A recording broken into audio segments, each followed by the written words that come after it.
ณสัมปาติดังกล่าวไว้ไปเหนือนี้เสียแล้วถึงไม่มีฉันทาสามัคคี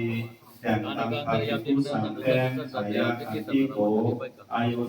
40 ชาววัดสาเจ้าอาวาสวัดกรุงหลวงหัวซิดเมืองมากเมืองลาขึ้นถึงอากาฐานันทารานามายาสาปาตกาวิเศษปีมาโคตในสุวรรณปัตตาภาสวาที่สามแต้งขันติโกทิตายาโนว่าเป็นอาการสันนิ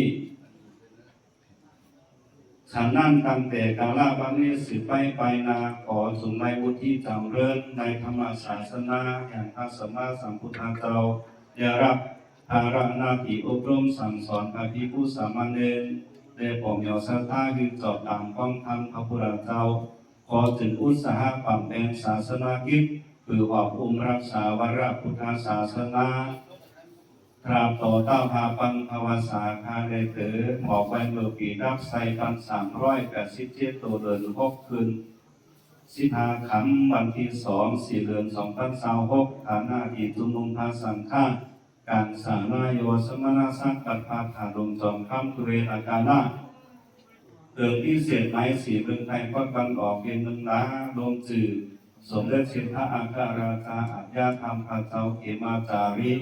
ประธานพาสังฆาเมืองเจนตุงคา